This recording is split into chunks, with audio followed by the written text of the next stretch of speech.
Эмбүк толлуулж байна. Манифест. Хүсснээ соронц мэд татах нууц. Эмэгтгсэн Балжинямын хулан. Өгүүлэгч Уранбатын мөнгөн цэцэг.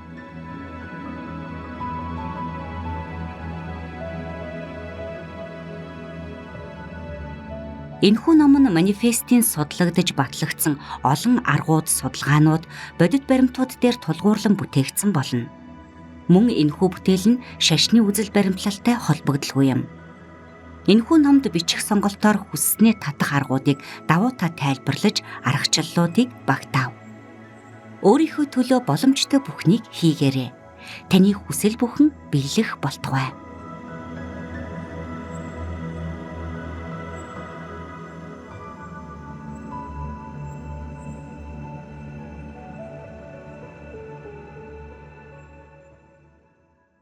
Өмнөх үг.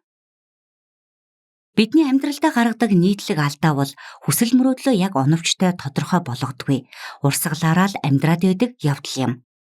Тийм учраас бидний тархинд тодорхойгүй байдал үүсч, хүссэн зүйлийнхээ хойноос үйлдэл хийдэггүй. Тэр бүхэл хүслээ мартдаг.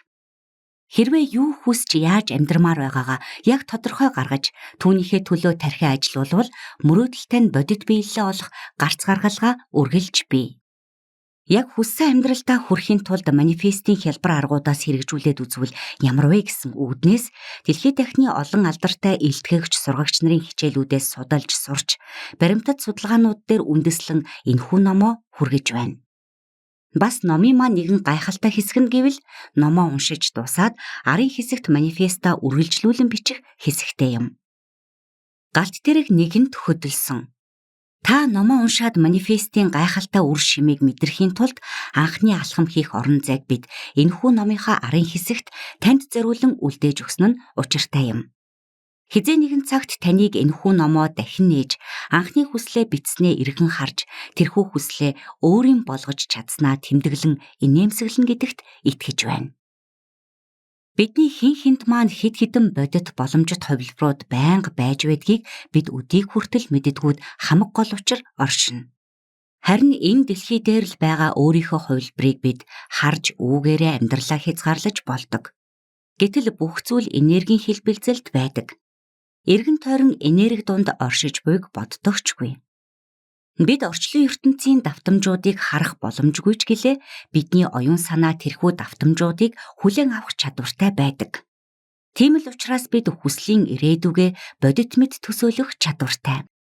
Тэрхүү төсөөлсөн бүхэн маань яг одоо энэ амьдрал дээр маань харагдаж баригдахгүй болохоос биш өөр хэмжээстэд бол болж байдаг. Эдгээр хэмжээст нь яг одоо бидний амьдралтай зэрэгэл болж байдаг юм. ертөнц биднийг байнга сонсож, биднийг зорилгодоо хүрэхэд шаардлагатай бүх боломжуудыг явуулсаар байдаг ч бид хувь заяагаа өөрчилж чадахгүй, нөгөө л ухаан жолоогүй тэмцэж хөдөлмөрлөж байж л хүсснээрээ амьдрна гэдэг бодолтой уягдаж амьдрсаар л. Яг үнэндээ бол орчлон ертөнц биднээс юу ч харамлахгүй. Орчлон ертөнцөд бидний хүссэн бүх зүйл хангалттай бий. Мөрөөддөг бүхэн маань ч бодит болох боломжтой байдаг. Яагаад гэвэл бидний хүсээд авч чадахгүй, хүрч чадахгүй, хамаг хүчээ баран хөдөлмөрлөөд ч авч чадахгүй байгаа тэр зүйлс яг одоо өөр орон зайд буюу квантын ертөнцөд жинхнээсээ болж байдаг аж. Тэгэхээр хамгийн гол нь бидний мэддэггүй нууц юу вэ гэвэл бид бүхний өөр гайхалтай хувилбар хаа нэгэн боломжит орон зайд оршиж байдаг нь үнэхээр гайхалтай. Тэгвэл энэ хувилбараа өөртөө авчирч илүү сайхан амьдрах хувилбараа эдлэхийг хүсэхгүй хэн байх юм? Энэхүү гайхалтай хувилбар нь эерэг хэлбэлзэлд дуртай аж. Харин бид өөрсдөөсөө сөрөг хэлбэлзэл цацруулаад байвал тэрхүү гайхамшигтай хувилбараа хүлээн авахд амаргүй байх нь. Тиймээс энэхүү одоо байгаагаасаа илүүгээр өөрсдийн хувилбараа, энэ хувилбарт байгаа зүйлсээ энэ амьдрал дээрээ татахын тулд бид манифестийг ашигладаг. Манифест бол шинжлэх ухаанаар батлагдсан, энэ нь ямар нэгэн эд шид биш.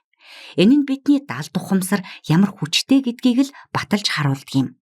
Энэ нь цэвэр хүний оюун бодол, итгэл үнэмшилтээр тогтнож бий болдог зүйл. Манифестийг хийж эхэлснээр хүмүүс ертөнцийг өөрөөр харж эхэлдэг. Жинхнээсээ нүдээ нээдэг. Манифест гэж яг юу юм бэ гэж үү?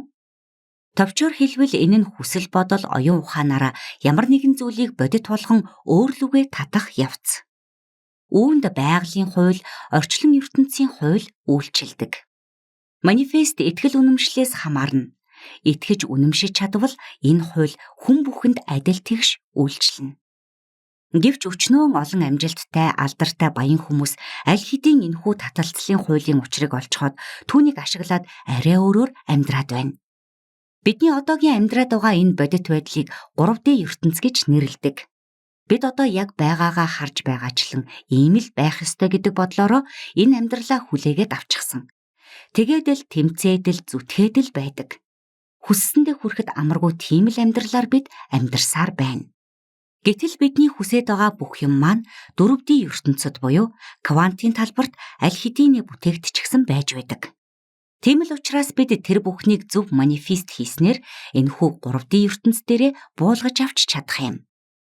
ертөнцийн хуулиа зөвл ашиглаж чадах юм бол тэр хүсэж мөрөөдөд байгаа эд баялаг, нэр алдар, байр сууц, хайр дурлал, эрүүл мэнд бүгд амархан биелэх боломжтой. Биднээс ялгарч байгаа давтамж орчлон ертөнцид мессеж болон очдог. Бидний бодол, мэдрэмж, үг хэллэг бүгд тэрхүү далд ертөнцид цуурай болж очдог. Бид өөрсдөө амьдралынхаа зураач нар нь. Тиймээс бид өөрсдийнхөө амьдралыг гоёор л зурмаар байгаа шүү дээ. Тийм учраас хамгийн эхлээд бид эерэг зуршил өөртөө суулгахыг хичээх хэрэгтэй болно. Ингэснээр бидний эргэн тойронд гайхамшигтай тохиолдлууд тохиолдох нь илүү хурдасч нэг л мэтгэд хүссэн бүхэн бидний амьдралд орж ирсэн байдаг ажээ. Бид өөрлөгөө юу татах нь 100% бидний хэлбэлцлээс шалтгаалдаг. Ер нь бол бид өөрийн мэдлгүй өдөр бүрл манифест хийж байдаг. Тэрийг маань орчлон ертөнц скандал энэ амьдралд буулгаж өгöd байдаг бахна. Тэгэхээр яах ёстой байх нь вэ? Бодол сэтгэлдээ сайхан үг тарина. Амнаасаа сайхан үг унгана. Үг үйлдэлээрээ зөвхөн зөвийг сонгоно. Ингэснээр л сайхан зүйлс тохиолдоод эхэлдэг аж. Манифест хийж хүсснээ татахын тулд тархиндаа өөрийнхөө хүссэн шин дүрээ зориглон бүтээж тэр дүрээрээ амьдралаа шинээр бүтээн гэсэн үг байна. Тэрхүү төсөөллийн шин дүр бидний шин, илүүдээр амьдралыг бүтээнэ. Бүхэл амьдралынхаа туршид сайхан амьдрахын тулд хамаг байдгаараа шаргуу хөдөлмөрлөж, хамаг байдгаараа хэмнэж, маш их л хичээх хэрэгтэй гэдэг ойлголтыг бидний тархинд бат суулгасан. Гэтэл уг нь орчлон ертөнц аль хэдийн биднийг бүх зүйлээр хангаж өгсөн байдгийг хинч зааж хэлж байгаагүй өдий хүрсэн нь жаахан харамсалтай. Энэ үзлийг тархиндаа суулгасан бид энэхүү бодлороо л байнга л сөрөг бодол татснаар бэрхшээл, дутуу гачиг өөрсдийн мэдлгүй л дуудаж бий болгосоор ирсэн ажээ. Таталцлын хуульд гол зүйл нь та хүсэж байгаа зүйлсийг татахтаа зөвхөн биш. Харин хамгийн гол нь сөрөг бодлуудаа тавьж явуулахаас эхэлнэ гэсэн байдаг. Энэ ертөнцид бүх зүйл боломжтой. Энэ худлаа юм шиг сонсогдож байгаа л бах. Аргагүй л дээ. Бид бодит байдлыг зөвхөн нүдэрээ харж байгаагаараа л ойлгодог. Гэтэл бидний дотоод ертөнц хэмээгдэх 4D ертөнц рүү бид хүссэн үедээ төсөөллөөрөө очих боломжтой байдаг аж. Тэнд хязгааргүй их хүч чадал, далд ухамсар оршдог. Дотоод итгэл үнэмшил ойлголтуудаа өөрчлөхийн тулд бид төсөөлөл рүүгээ очих хэрэгтэй бөгөөд мөнгө, хөрөнгө хүссэн эд зүйлс үйл явдлаа дүрсжүүлэн мэдэрч тэр мэдрэмжээрээ эдвэгчүүлэх ёстой юм. Манифест нь бодит ертөнцид худлаа байж болох ч бидний тэр хүчрхэг 4D ертөнцид бүх зүйл үнэн бөгөөд бодит юм. Орчлон ертөнц бидний хэлийг мэдэхгүй учраас бидний энергийн давтамжийг л сонсдог байна. Тэгэхээр бид энергийн давтамжаараа хүссэндээ хүрч хүсснээ авахаас яагаад татгалзах ёстой гэж? Бид өдий хүртэл өөрсдийнхөө амьдралыг далд ухамсараараа өөрийн мэдлгүйгээр бүтээсээр ирсэн. Нэг ёсондоо өөрсдийгөө тархиараа удирдах, блоколж, хайрцагласан байдаг. Одоо тэгвэл зоригтойгоор өөрчлөе. Өөртөө бат суусан бодлоо чөлөөл орхи.